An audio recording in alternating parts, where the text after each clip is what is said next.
Good evening and welcome to our very first webinar. My name is Sarah Fussy and I'm the Marketing Director at Inntravel. I'm joining you this evening, as are my team, from the beautiful Howardian Hills. It's pretty dark and cold up here. So I'm going to be delighted this evening to introduce you to a couple of the people that are going to be able to help you to travel from your armchair. As I mentioned, this is our first webinar, and I'm reliably informed that there's about 500 people joining us this evening from both the UK and overseas as well. Just a couple of housekeeping points. Everybody is going to be automatically on mute, and there is a chat function. So if you just go down to the bottom of your screen, you'll see that there's a Q&A. If you click on that, I really want to encourage you to ask questions, and we'll answer as many of those as we can during this evening's webinar. We've got some experts on hand who will be able to answer those, and you should see the answers coming up in the chat as we answer them. But we'll also do a live Q&A at the end with James and Rebecca, who are joining us tonight to talk about some new holidays that we've got on sale this year. It's also worthwhile saying as well that we're planning that this will last around about 1 hour. But as we have practiced this, it's gone from 50 minutes to 1 hour and 1 minute.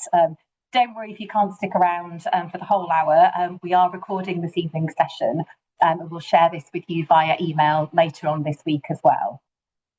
So just a little insight as to kind of what's going to be coming up today. Charlotte, if you can flick to the next slide, thank you.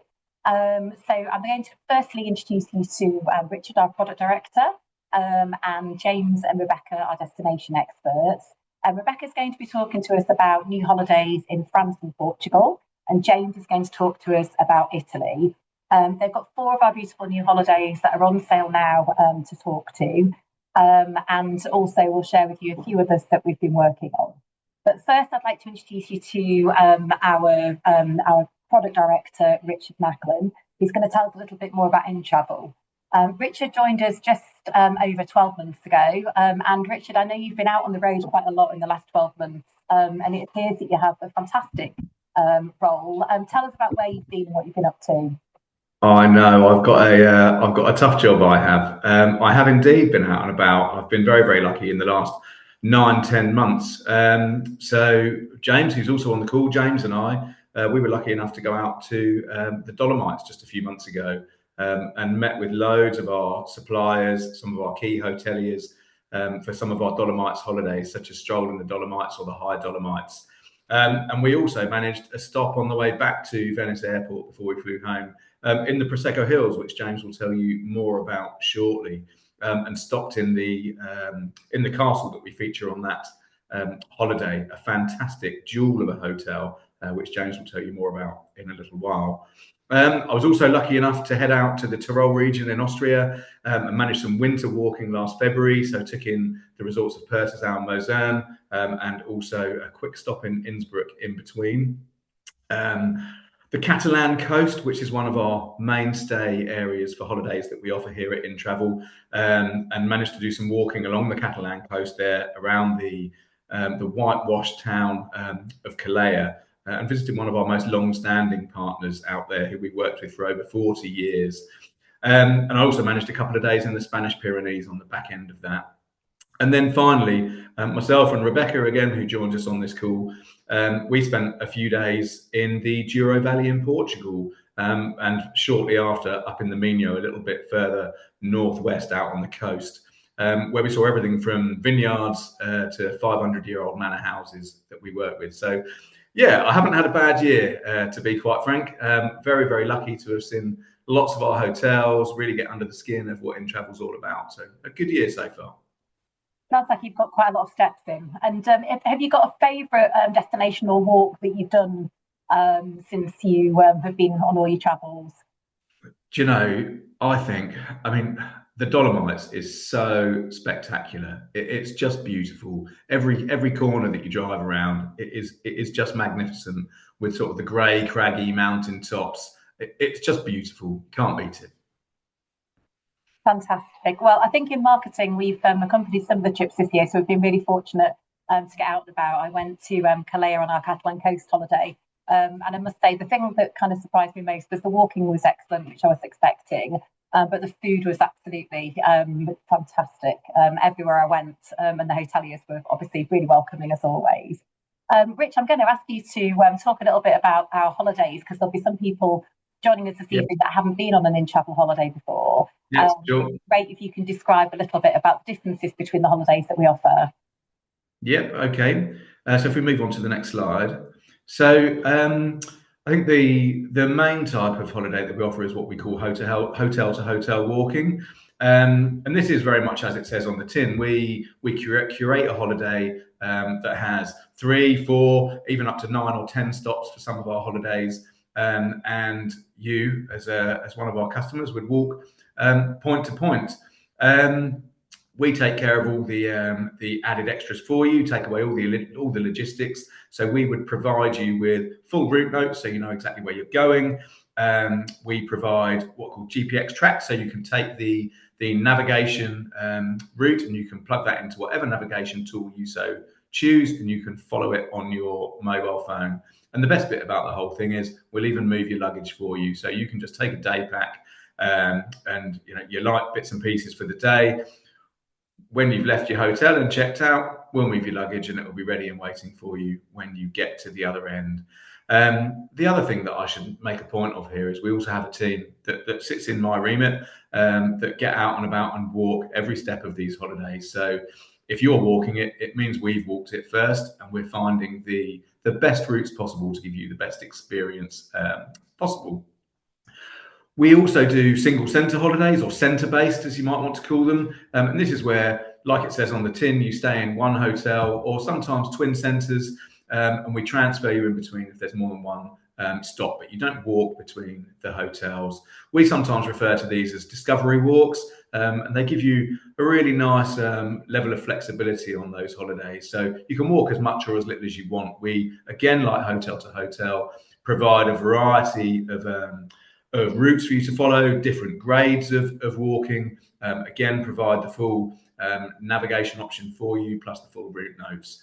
So you can really get to know the area, really get to know what I think are absolutely fantastically located hotels, and a really great base for walking and exploring. On top of our walking, we also offer journeys, winter and cycling holidays. So our journeys, slightly different. So again, they're self-guided, like all of our walking holidays across Europe, and they use rail, hire cars or boats as well. So they're really characterful itineraries that are tailored very much for you to explore many of Europe's unspoiled corners, but also some of its most vibrant cities that we travel through, and really focus on sort of fabulous sites and local customs and so forth, and really transforming your travel days into what ultimately become itinerary highlights, be that on a train, in a car, or on the water.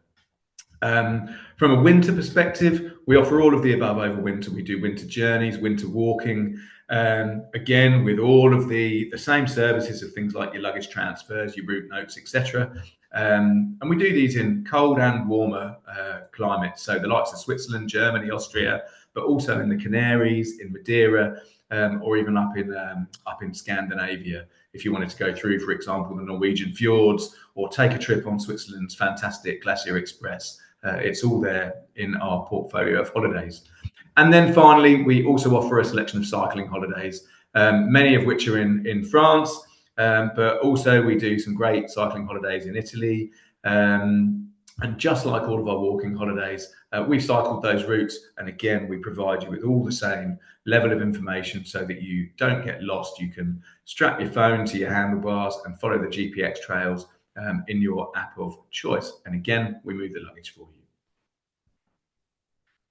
Thanks, Rich. And if you're new to Inntravel, it's worthwhile saying as well that we have different grades for each of the holidays, so you can see clearly whether these are something that you would want to try if you are kind of just getting into walking or cycling for the first time, versus if you're a little bit more experienced. Rich, I think you're going to hand over to Rebecca now, aren't you, to talk a little bit about the new holidays? Indeed, yeah. So Rebecca has just put together a holiday called the French Alps and Lake Annecy, and she's going to tell you all about it. Thanks, Sarah. Okay, thanks Rich for the introduction, and I'm excited to kick off this session with the first one of our new walking holidays for 2026. As Rich mentioned, I have the rather lovely job of putting all of the holidays together that we offer in our French programme. So it's a great opportunity to create and curate some of the wonderful holidays that we have on offer. I've actually just celebrated my 21st anniversary at Inntravel, just celebrated that on Saturday. So I've been working here for quite a long time, and during that time here, I've looked after predominantly the Alps and the Scandinavian programmes, so we've put together quite a lot of the holidays that we have in those main destinations.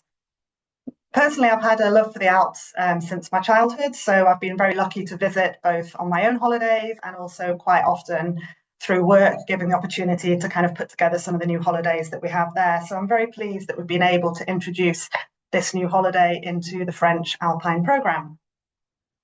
So it's situated in the southeast and just southeast of Geneva. This is a 7-night hotel-to-hotel itinerary, which takes in, it's a slightly lesser known part of the Alps. It's called the Algarve mountain range, and it sits above the quite popular lakeside town of Annecy. So it offers this really wonderful contrast between mountain walking, so peaceful mountain scenery, and the lively, much more lively atmosphere that you get once you get down into Annecy itself. Grade 2 to 3 holiday, so towards the upper end of the grading that we offer, as you would expect when you're in the mountains. But it's a relatively lower altitude than some of the other alpine holidays that we have throughout Switzerland and over into the Dolomites. So it gives you that complete alpine experience without having to put in as much effort as you might have to do on one of those other higher grading holidays. You start in the small mountain town of La Clusaz, and then you do an anti-clockwise loop around the mountain range. So once you've done that, you then drop down onto the lake at Annecy and have the opportunity to spend a few nights there. And it really is a beautiful medieval town right on a fantastic location right on the lakes. Daily distances that you can see on this slide, they range from around 9 to 16 kilometres. So nothing too extreme despite the fact that you are in the mountains. So moving on to the details of the walking, as you'll see from these pictures, quite wonderful, really open views. So you really get a good overview of the local mountains that you're walking around. And even on some of the higher elevations that you'll get to on a couple of the routes, on a clear day, you will get the opportunity to see as far as Mont Blanc, so the highest peak in Europe. The routes that we're following are very well signed. A lot of alpine routes really do have really excellent signposting. So along with our notes and the GPX tracks that we provide, then there really is not an opportunity to get lost, which is great. There's also not a huge amount of difficulty underfoot, as you'll see from some of these images, really well maintained paths that you'll be following throughout the route.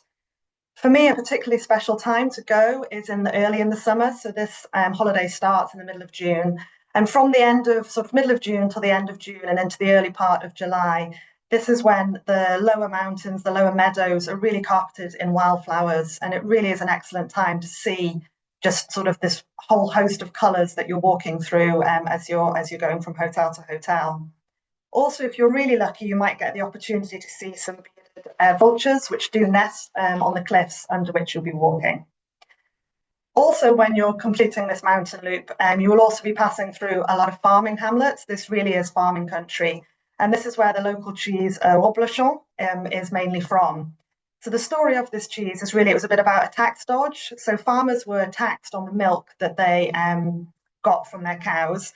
So to minimize the yield that they had, they partially milked the cows and their herd, coming back for a more kind of slightly illicit second milking, which was when they got the best milk and to create a really lovely cheese. And actually the name Reblochon means to remilk. And you will really see a lot of Reblochon appearing in all of the dishes that you'll see.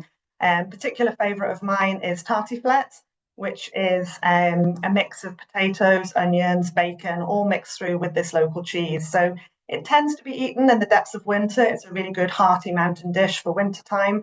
But I can also recommend it after a hard day's walking when you've been out in the mountains. So yeah, really, you will definitely get to see a lot of Reblochon on the dishes that you'll be having on this trip. So after you've spent 5 nights in the mountains, you then get the first glimpse of the aquamarine waters of Lake Annecy. So on day 5 of the itinerary, you have after a short transfer, You then climb over the summit of Mont Berrier, and from there you get the first glimpse of the town of Annecy and the lake that it sits beside. And it really is a highlight of this walking trip to really get the contrast. You can look back over the Algarve mountains that you've walked through, and it's quite rare to get such a neat overview of the two sort of distinct areas that you've walked through on an alpine walking holiday. And then once you've kind of gone over the summit of Mont Verrier, you then descend down into the medieval town of Annecy. And there really is quite a nice way to approach sort of walking along the lakeside into the town itself. Annecy is a town that's often referred to as the Venice of the Alps. Personally, I find that's maybe a little bit of a grand title for it. It's quite a small town, but I think after you've been in the kind of more tranquil setting of the mountains, it does feel a bit like a sophisticated beach holiday. So there's plenty to do in the town. You can certainly spend the day there, strolling around the cobbled streets, the medieval centre, stopping for a nice lunch on one of the canals or even on the lakeside. But we do also offer the opportunity to catch the boat from the town itself along the lake to a really pretty village called Palois, which sits on the eastern side of the lake. And there we give the opportunity to do another little circuit from Palois itself to get a different view of the lake, more from the lower level, or you could just enjoy your final day having a nice dinner at one of the many eateries that there are in the pretty village. The accommodation on this trip is kind of what you would expect when you're in the mountains. So really cutesy chalet style hotels, flower-bedecked balconies. Most of them are family run that we have up in the mountains. So real sort of sense of welcome, very keen to know what you've been doing every day when you've been out and about. We have a mix of 3-star up in the mountains and then 4-star slightly smarter accommodation when you get down into Annecy itself. So to recap on this holiday, so it is a grade 2 to 3, as I mentioned, so a little bit moderate to challenging with some ascents and descents every day. The hotels, as I've explained, 3-star standard with the option in 2 of the mountain villages to upgrade to something a little bit more luxurious, and then 4-star when you're down in Annecy itself. As with all of our hotel itineraries, the luggage transfers are included. So the luggage is transported from hotel to hotel. So all you need to do is take your day pack with you when you're walking between the different hotels. And one final point really from me before I hand over to James is just really to kind of say what makes this holiday special for me. And I think it really is the contrast between the more tranquil mountain setting when you're up in the Algarve mountain range, and then the more hustle and bustle of Annecy when you're down on the lakeside. The really contrasting elements of this trip that make it really quite special. So now I'm just going to hand over to James, and he's going to talk you through a couple of the new Italian holidays that we have in the programme. Thanks for that, Rebecca. God, that sounds like a great addition to our French holidays. Certainly got my mountain juices going. So now we're going to talk about something a little bit different and take a look at some of our new holidays in Italy. So I've been at Inntravel for nearly 15 years now, and I've looked after many of our destinations in Southern Europe in that time. I grew up in the Brecon Beacons, so the great outdoors was on my doorstep, and I've lived and worked throughout much of the Mediterranean. I've looked after lots of different areas for Inntravel over my time here, but have the pleasure of looking after our Italy holidays at the moment, and I'm delighted to be able to talk about these 2 new holidays today. So the first one here is walking the Via Francigena, and in many ways it's probably somewhat overdue for us. I'm really pleased that we're able to introduce this to our range now. So after the Camino de Santiago, probably the most well-known pilgrimage route in Europe, this is probably number 2. And it's arguably the original pilgrim route. This is the pilgrimage route to Rome. So back in the 10th century, over a millennia ago, an archbishop was traveling from Rome back to Canterbury, and he recorded his route in various stages, and that then became the basis of what was the Via Francigena. It connected major religious, political and trading centres through medieval Europe and was a key route throughout that time. It was only really in the 1990s that there was a revival of the route as the interest in pilgrimages and long-distance hiking grew. European authorities got on board, invested in waymarking and signage, and the route has really grown in that time. It still has around 10% of the number of walkers that you would expect to see on the Camino de Santiago. So it's still a relatively quiet experience compared to the Camino, but a great one nonetheless. So what does Inntravels holiday along the Via Francigena look like? Well, as you can see here, it's a 10-night itinerary, starting in Montefiascone and ending in Rome. So many people choose to walk this over 7 days, which is the fairly standard routing. But there are a fairly few long days in the middle of the itinerary if you choose to do that. So we've spread this over 10 nights, just to bring the pace of the journey down a little bit and allow you to really immerse yourself in the life of the trail. It's bookended with two-night stays. So you start with 2 nights in Montefiascone and then 2 nights in Rome at the end. And then there's a 2-night stay in the middle as well, just to rest weary legs before pressing on for the second half. And whilst none of the routes have a really significant elevation difference, there are some longer days nonetheless. So this is a grade 2 holiday. So why have we chosen to start the route in Montefiascone? Well, not only is it a lovely town, as you can see from that photograph there, it has a lovely view over Lake Bolsena. It's also 100 kilometers from Rome. And that's the minimum distance you need to walk to earn your certificate when you arrive at St. Peter's in the Vatican City. So when you start this trip, you'll receive your pilgrim passport and collect your stamps along the way. So when you arrive at the Vatican City, exchange it for your certificate. And that also gets you fast track entry into St. Peter's Basilica, which is a worthy reward.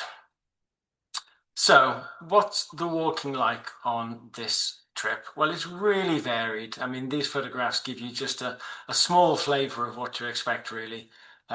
Lovely footpaths that lead into small villages, some dirt roads, some sections on country lanes, ancient sections of Roman cobbled roads, as you can see on that photograph there on the left-hand side. That's the Via Cassia. Those are 2,000-year-old Roman cobbles that are still in place today. So there's a real palpable sense of connection with history on the route.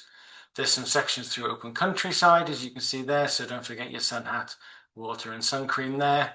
And even some Via Cave, which is that other photograph there. Now, these are these really mysterious sunken lanes. They're a legacy of the Etruscan people who lived in this area, occupied this area before the Romans. And they carved these sunken lanes out of the soft tufa rock. It's almost impossible to imagine how they did that. You can see just how tall those sunken lanes are, but they're a legacy of that time, and they're a real connection again with the history of the area. And as you can see in that photograph on the left-hand side, those brown Via Francigena signs are ubiquitous. You cannot get lost. So obviously you will get the Inntravel detailed route notes and GPX tracks, but also those reassuring Via Francigena signs along the way. And they'll lead you to some fascinating historic towns and villages along the way. So Montefiascone is one of those. That's there in that top right-hand picture. Wonderful setting just above Lake Bolsena, which is Italy's largest volcanic lake.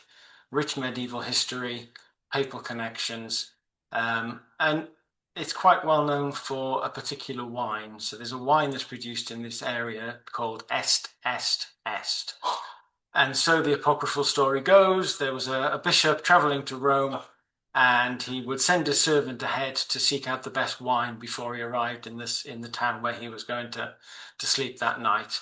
And he would scrawl on a piece of paper the word est, which in Latin means here it is, to indicate to the bishop that this was where you'd find the best wine in that town or village. And so impressed was he with the wine in Montefiascone that he supposedly wrote est on the scrap of paper and pinned it to the door. So you will still find this wine produced in the area and served in the local restaurants. Other places of interest along the route include Viterbo, which is in that left-hand photograph there. And this is home to one of the largest and best preserved walled medieval districts in Europe. That's the San Pellegrino district. It is genuinely like stepping back in time. And it's also the de facto city of the Pope. So during the 13th century, when there was trouble in Rome, they actually moved the papal court to Viterbo. So that building there you can see is the Palazzo dei Papi, or the Papal Palace, which is a real strong connection to the papal legacy of the town.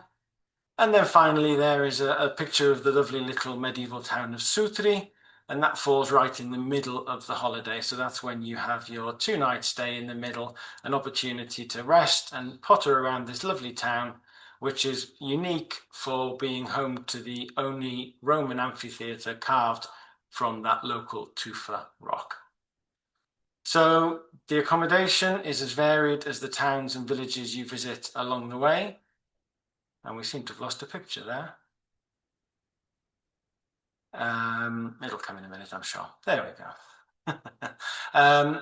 From simple rural inns to traditional family-run hotels, and even a 4-star countryside retreat in the middle of the holiday. So there on the left-hand side is the Hotel Urbano 5 in Montefiascone, located right on the Corso, that's the main street in the town. Resort La Roqueta in La Giustiniana is a guest house run by 3 sisters. It was actually their family home and they converted it into this lovely welcoming guest house. And despite being 10 kilometers from Rome and in the sort of urban outskirts, it is an absolute oasis of calm. When you stand on the terrace, all you can hear is the birds in the trees. It's quite something. And then there's the Antico Borgo di Sutri there at the bottom. That's this really wonderful 4-star country estate hotel. Falls right in the middle of the holiday. You have 2 nights there, plenty of space to relax and unwind, and an excellent restaurant to boot.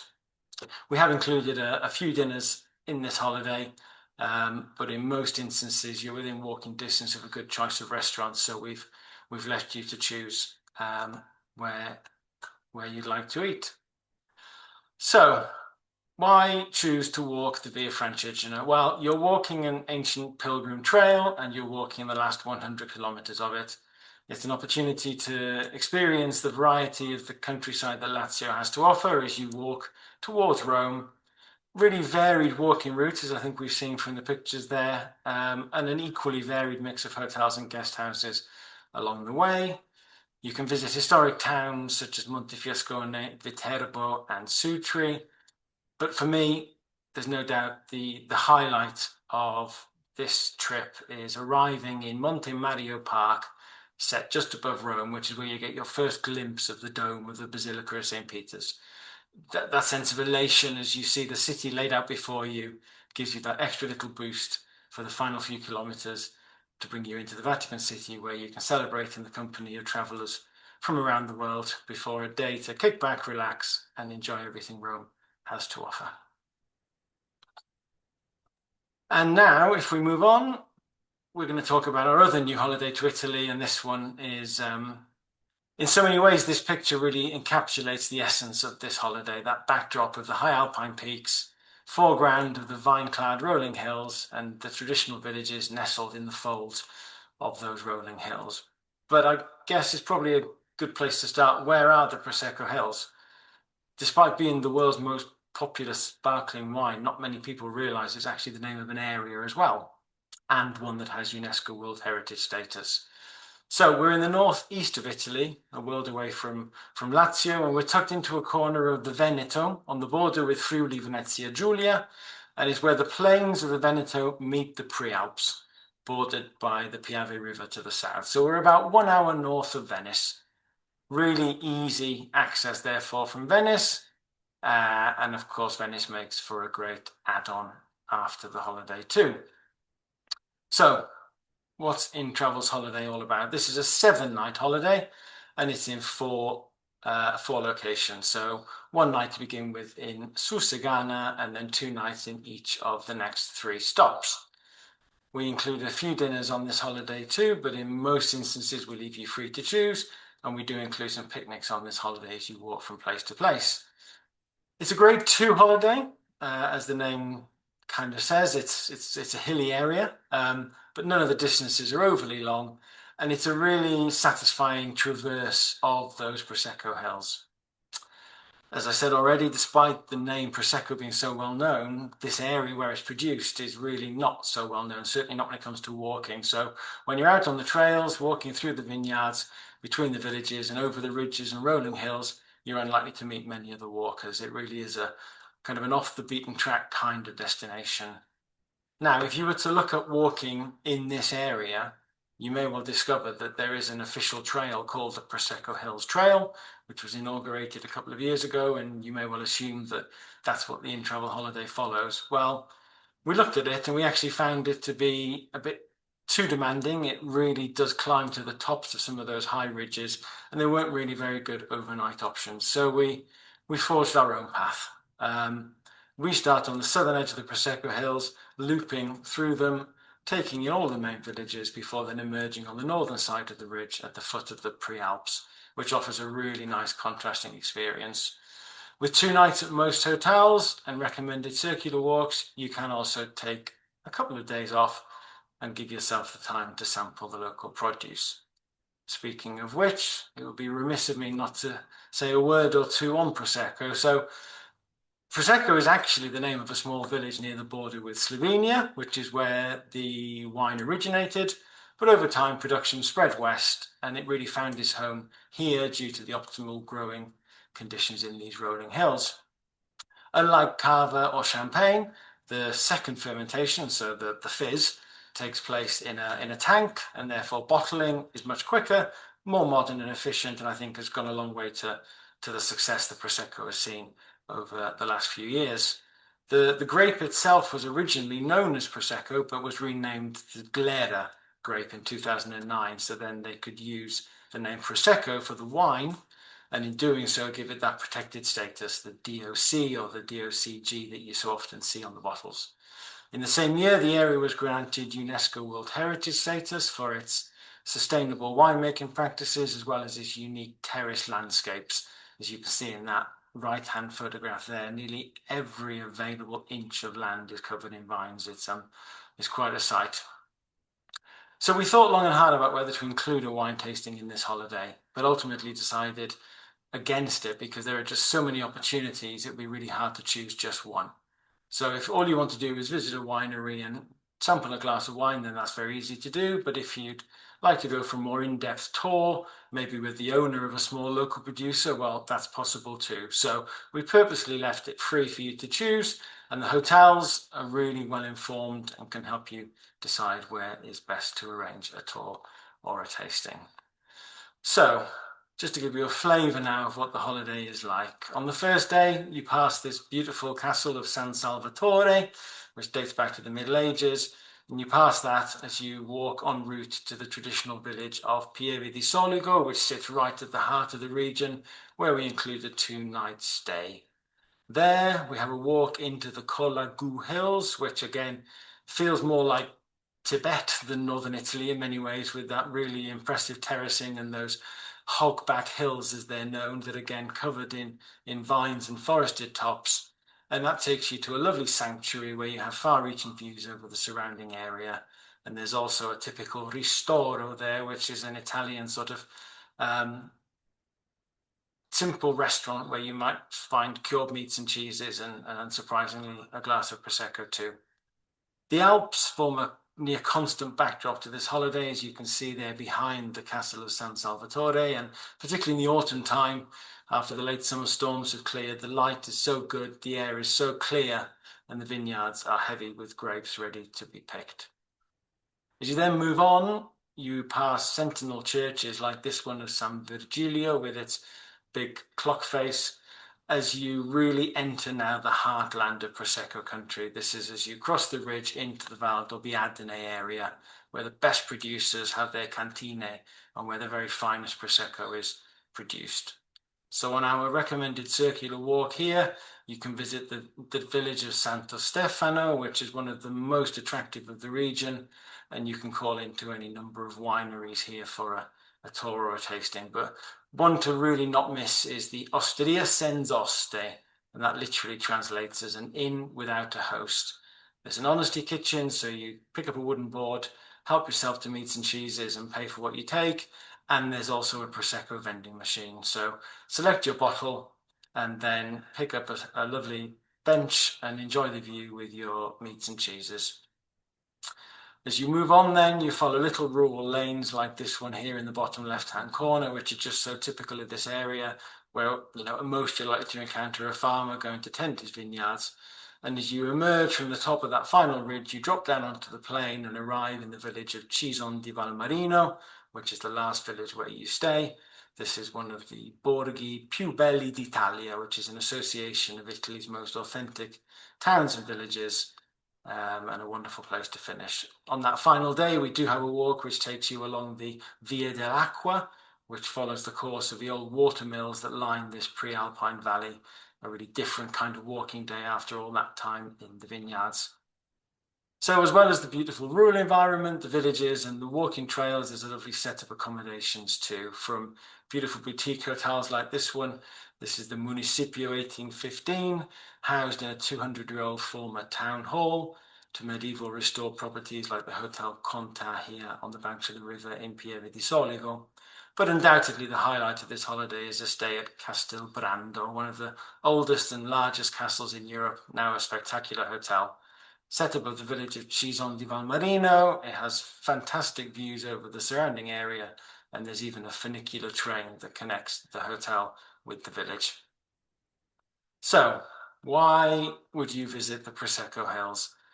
It's a really authentic in-travel experience, hotel to hotel walking through an archetypal Italian landscape with delightful villages to discover and really varied walking routes. Despite the connection with Prosecco, it's actually a relatively little visited area, and it's quite an off the beaten track kind of experience. Excellent accommodation throughout, all 4-star standard, and that fabulous ending at the Castelbrando. Obviously, the Prosecco tasting opportunities are plentiful, and it's really easy access from Venice, which of course makes for such a great add-on afterwards. So those are our new holidays in Italy, and I'm delighted to hand back to Rebecca now, who's going to tell you a little bit about our new holiday in the Algarve. Thanks, James. I'm just going to continue a little bit further south in Europe. I'm just going to talk through the last one of our new holidays for today. This was a holiday that we launched a few months ago now, and it's our Walk Algarve's Inland and Coastal Trails holiday. A little bit different from the other three that we've talked about this evening, because this is one of our centre-based holidays. So it's a twin centre, 6 nights, 2-centre holiday that we have available. I'm sure a lot of people have heard of the Algarve and have an opinion of the Algarve. It's a very popular holiday destination for good reason. And we did have a hotel-to-hotel walking holiday, which I revamped for 2025. And that became one of our best-selling holidays, if not, I think maybe the best-selling one for 2025. So I was keen to build on the success of that holiday and offer the opportunity to visit this wonderful part of Portugal without having to do hotel-to-hotel walking. So as I mentioned, it is a twin centre holiday. So spending 3 nights in each of the 2 centres that we're staying in. So you can choose with this centre base, they're very flexible. It means you can choose how much or little walking that you want to do. And we also throw in some sightseeing options as well. So it really is a bit more you choosing what you would wish to do during your time on holiday. Adding a car into the holiday also gives you that flexibility to access some of the walks and also to tour around the region a little bit more.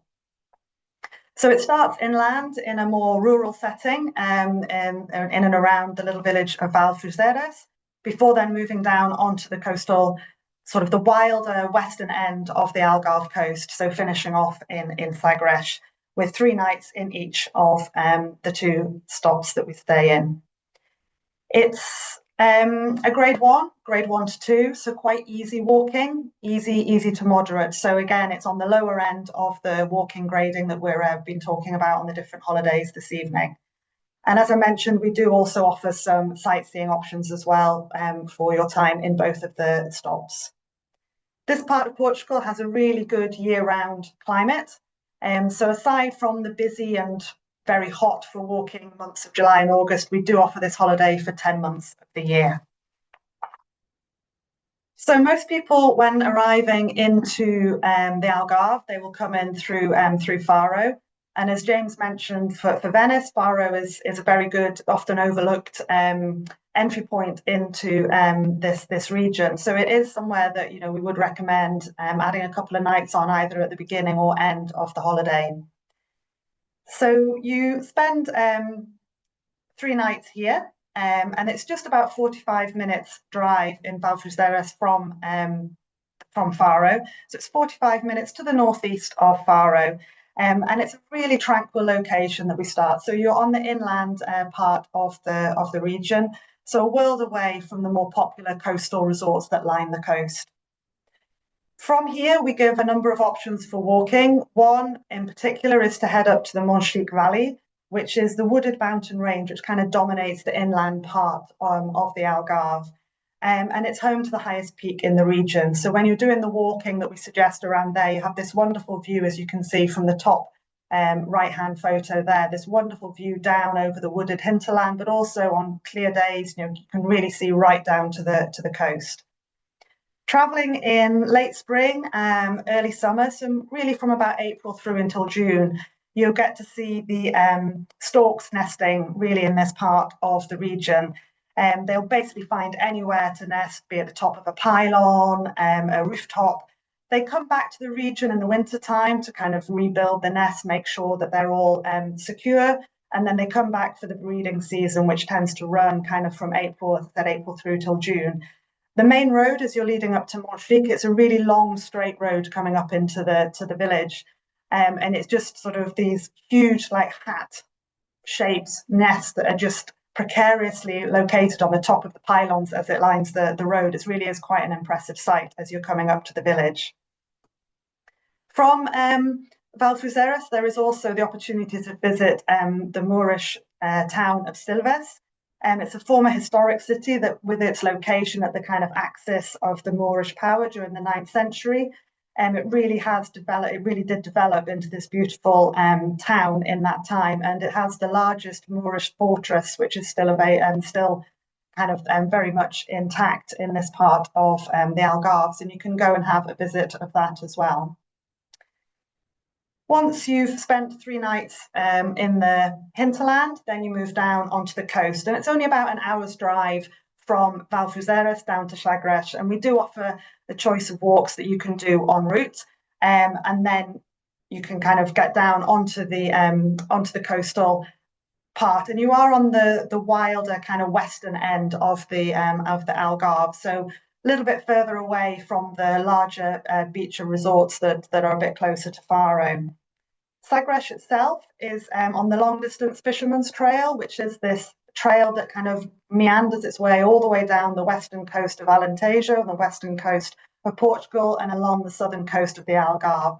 And we offer the opportunity to do little sections of this long distance trail on various different stages during your time in Sagres. So you can come and visit whitewashed fishing villages such as Burgau that you can see in the bottom left there.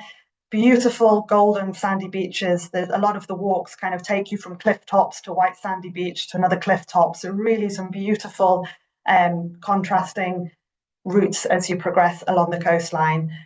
You can also go and visit the very southwestern tip of mainland Europe, the São Vicente Lighthouse. This is quite an impressive building that sort of sits on that tip of mainland Europe, and this would often be the last site that the early sailors got of home, the early European sailors got of home as they set off to discover the New World. So alongside the contrasting scenery that you'll have from your stay in inland, and also from the scenery along the coast, the accommodation that we offer on the 2 centres is also very, very contrasting. So starting, as I mentioned, with 3 nights in Valfrizeres at a small guest house that's quite a rural location, sitting overlooking this beautiful orange grove. Only 9 bedrooms in the guest house, and it's owned by a small group that they buy up former historic buildings and restore them in keeping with the natural surroundings. So the Valfrizeres Nature Guest House is really inspired by its location, by its rural location and everything that surrounds it. There's a lot of the theme of the guest house really is the local herbs, and each of the bedrooms in the guest house is named after a local herb. and the creams and the greens of the decor in each of the bedrooms really give that really sense of calm when you're staying in there. We include a couple of dinners when you're staying at this guest house as well. They have quite a small restaurant that they offer to the guests that are staying there, because it is in quite a rural setting. But you've also, with the hire car, there is the opportunity to go and find dinner somewhere a little bit further afield. After the 3 nights there, you then head down, as I said, to Sagres. Very, very different type of accommodation down there. Both of the accommodations we offer are of 4-star standard. So there is the sleek, kind of slightly Scandi-inspired Mimo Ballier, which sits overlooking the sea, as you can see from that photo on the right-hand side. And then we also have the 4-star Pousada de Sagres. The Pousadas is a group of hotels which are former historic buildings that have been restored in keeping with their local surroundings. One thing that's really quite special about Sagres and its location on the southern Algarve coast is that the nature of where these 2 hotels are is you can watch the sunrise having your breakfast at the Mimo Ballier, or you could watch the sunset over dinner at the Pousada de Sagres. So a really lovely contrast between the 2. So moving on to what this holiday entails. As I've mentioned, it's a grade 1 to 2. So the easy end of our walking, a little bit easy to moderate. Couple of hills might be thrown in on a couple of the walks, but generally it's of a really low standard for lower grade for the type of walking that there is. Again, contrasting accommodation, as I mentioned, got guest house and a 4-star accommodation. So real mix of opportunities to stay as where you're staying. And the included hire car gives you that flexibility to explore the local area and really get to feel that you're understanding and seeing a good chunk of what Algarve has to offer. I first visited the Algarve back in 2024, and I've been fortunate to visit on quite a number of occasions since then. And I have to be honest with you, I've been quite pleasantly surprised by all there is to offer.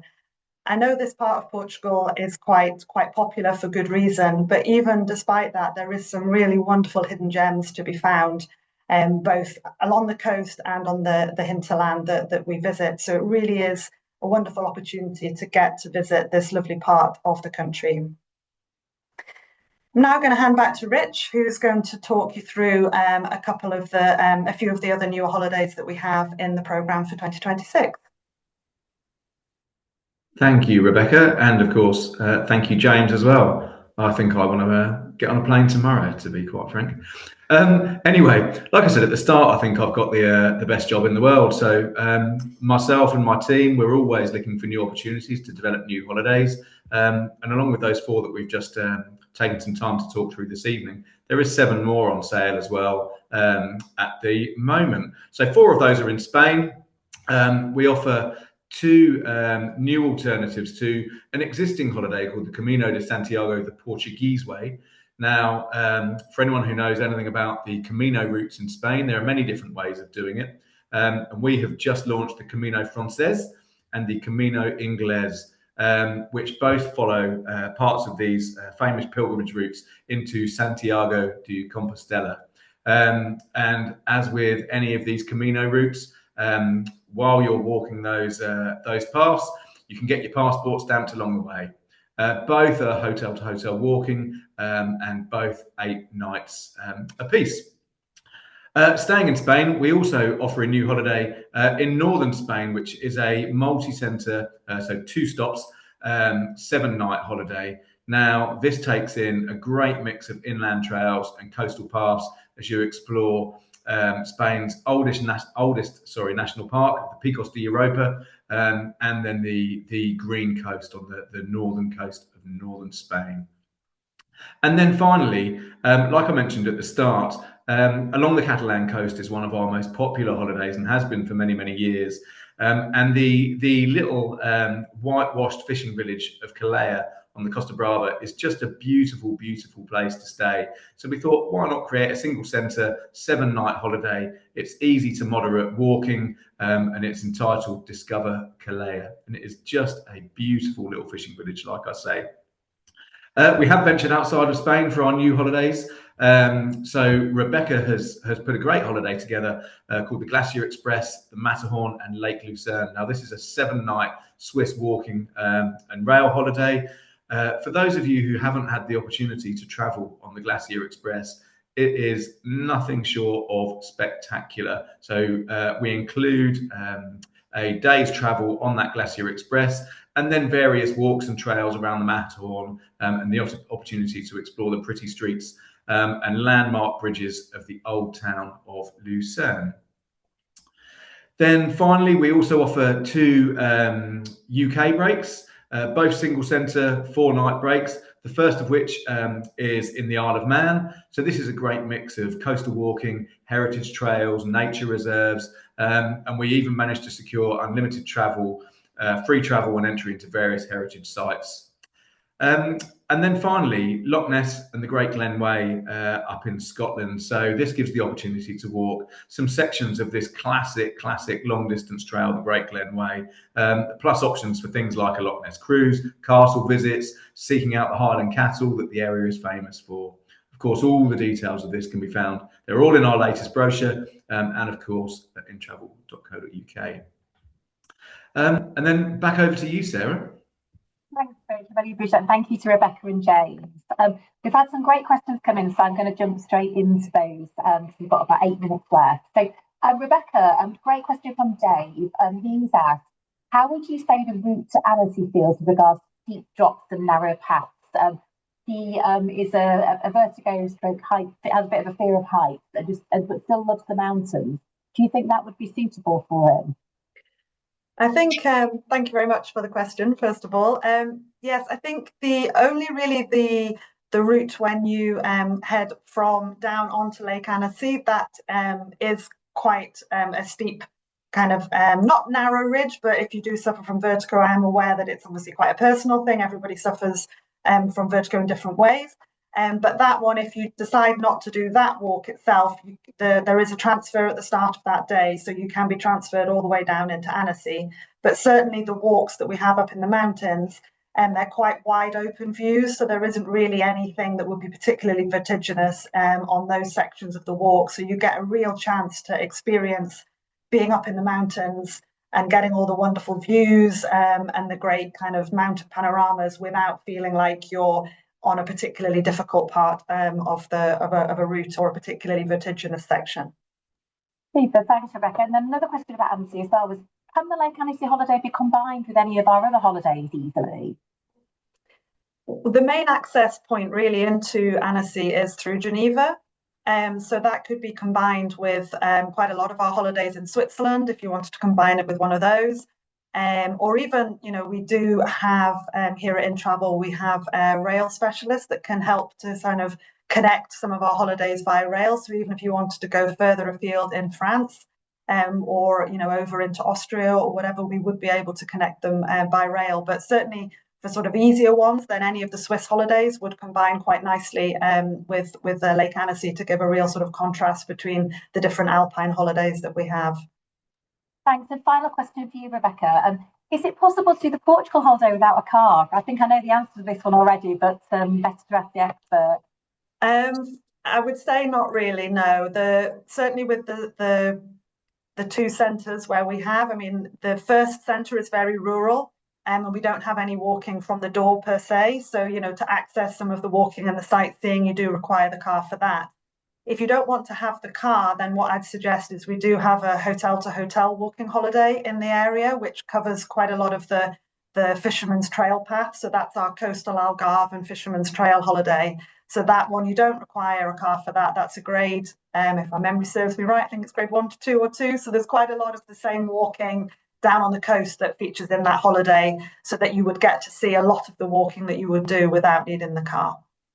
Oh, that's great. Thanks so much. And James, a question for you on the Prosecco Hills. What month would you recommend people would go and do that holiday? And the autumn is unquestionably the best time. I think is when the vines are ready to be picked. The green of the landscape is really vibrant. And as I think I said, those late summer storms that kind of roll in from the higher peaks have cleared. So the autumn's a great time, but the spring offers a a different experience as that sort of rebirth of the landscape as the vines are starting to grow. But yeah, if you push me, I guess I'd say the autumn time, September. And also the Prosecco Hills. Can you just explain a little bit more about the walking? I have one question, which is from somebody who wants to kind of stay off the roads if possible. So was just wondering about whether or not it's kind of mostly on smaller lanes or kind of like walking paths and things, or whether there is a lot of road walking. Oh, absolutely. The majority of the walking is either on footpaths through wooded ridges or on maybe little rural lanes. There's very little what you would consider road walking. You know, you might encounter a little Italian farmer going to his allotment or his vines on those traditional little three-wheeled Italian Ape vehicles that go at 12 miles an hour, but that's about it, yeah. Okay, and a really lovely question from Chris as well, who's been on our holidays previously.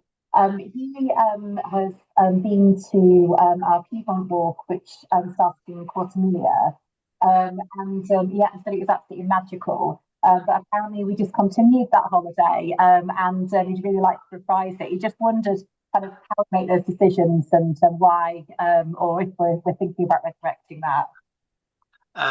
That one was with COVID casualty, I think is the term that we've tended to use. It was one that unfortunately one of the hotels, their future was uncertain during COVID times.